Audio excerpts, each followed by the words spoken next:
Nah, sekarang baiklah adik-adik kita lanjut bagian yang ketiga. Bagian yang ketiga itu adalah tentang hukum kekekalan energi atau bisa juga konservasi ya, konservasi energi. Konservasi energi. Nah, dari konservasi energi ini kita akan mempelajari tentang maksudnya apa ya? Nah, maksudnya dari hukum kekekalan energi ini atau konservasi energi, itu maksudnya adalah energi itu tidak dapat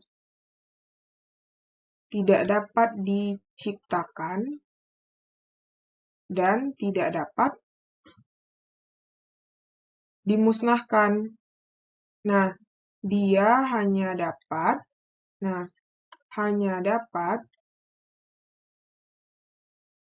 berubah bentuk. Nah, jadi energi itu hanya dapat berubah bentuk ya. Nah, jadi kalau misalnya kita lihat di sini kita bahasnya adalah tentang energi mekanik ya, energi mekanik. Nah, energi mekanik ini lambangnya adalah EM, di mana energi mekanik ini adalah energi potensial ditambah dengan energi kinetik. Oke. Nah, kalau misalnya kita lihat contohnya, misalnya di sini ada suatu pohon. Nah, jadi ada suatu pohon. Nah, misalnya di sini ada buah mangga di sini ya. Buah mangga pada ketinggian, misalnya ini berada pada ketinggian dan terus ada lagi mangga di sini dia jatuh gitu ya. Jatuh. Jadi posisi yang awal ini pertama, ini posisi kedua. Jadi antara energi mekanik A itu sama dengan energi mekanik B. Jadi nilainya sama ya.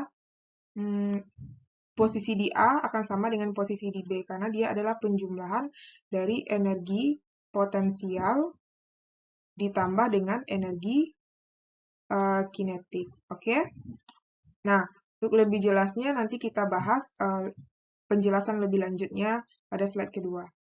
Nah, untuk penjelasan dari energi mekanik di sini tentang pohon tadi ya, tentang pohon misalnya begini atau ya misalnya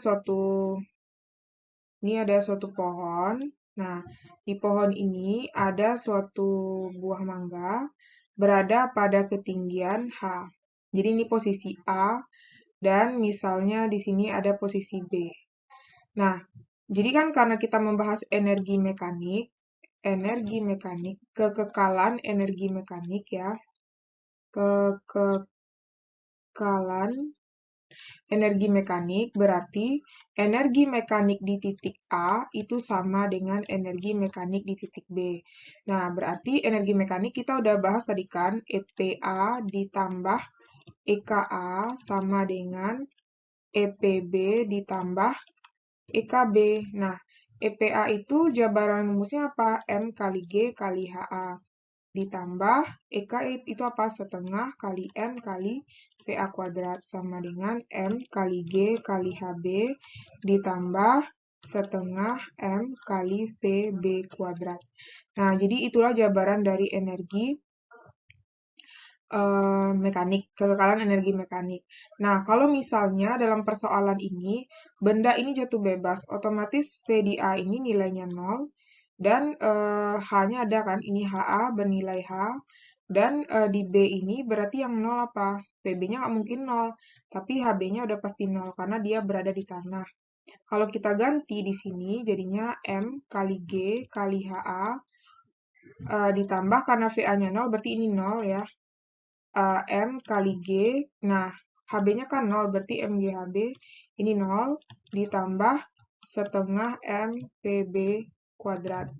Nah, kalau kita ganti ke energi bisa juga ya, berarti ini adalah EPA sama dengan EKB gitu. Jadi tergantung bagaimana kondisi awal dan akhirnya ya. Nah, sampai di situ paham ya adik-adik? Nah, kita lihat slide selanjutnya. Nah, itu kan kalau misalnya pada pohon ya. Kalau misalnya dia bergerak di suatu perbukitan misalnya. Nah, misalnya gini. Oke, jadi bergerak di suatu perbukitan. Nah, kita misalkan di sini ada HA, itu H. Nah, di sini ada HB. HB itu misalnya berapakah EP di B misalnya ya. Yang ditanya itu EP di B. Nah, jadinya tetap ini berarti awalnya, akhirnya di mana? Di B berarti kan? Nah, berarti apa? Kekekalan energi mekanik EMA sama dengan EMB. Awalnya kan di A, ini akhirnya di sini. Jadi awal akhir. Jadi apa? EPA ditambah EKA sama dengan EPB ditambah EKB. Nah, misalnya dia meluncur, suatu benda ini meluncur di mana VA-nya sama dengan 0. Berarti otomatis EKA-nya 0 kan? Berarti EPA-nya apa? EPA ditambah EKA-nya 0. Berarti EPB-nya adalah EPB ditambah EKB. Nah, otomatis jadinya rumusnya EPA sama dengan EPB ditambah EKB.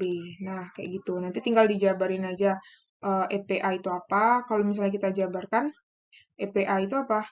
M kali G kali HA sama dengan EPB itu apa? M kali G kali HB ditambah setengah M PB kuadrat. Kalau kita jabarkan rumusnya. Tapi kalau nggak dijabarin juga bisa ya. Pokoknya tergantung apa yang diketahui. Oke? Nah, kalau adik-adik sudah paham, tentang kekekalan energi mekanik tadi, kita lanjut bagian materi efisiensi ya, efisiensi.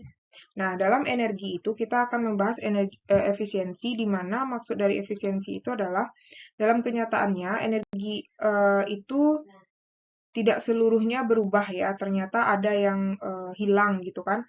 Nah, jadinya untuk mencari efisiensi itu kita bisa, jadi maksudnya dari efisiensi itu adalah energi akhir yang dihasilkan tidak seluruhnya terkonversi ya. Nah, jadi ada yang hilang gitu. Misalnya kan kayak bola gitu kan, bola kita jatuhkan, kan dia memantul tuh. Lama-kelamaan dia memantul, dan akhirnya lama-kelamaan dia berhenti kan, dan pasti kan ketinggiannya makin kecil kan, lama-lama dia berhenti gitu. Nah, berarti kan ada energi yang hilang kan? Nah, berhenti. Jadi ada energi yang hilang. Jadi kalau untuk energi yang hilang itu kita bisa mencari efisiensi, di mana lambang efisiensi itu seperti ini ya. Jadi rumus efisiensi itu adalah energi yang dihasilkan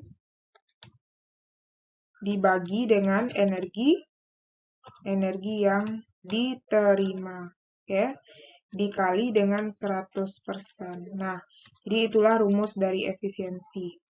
Oke, kalau adik-adik punya pertanyaan, silakan komen di kolom komentar. Kita lanjutkan membahas soal selanjutnya. Oke?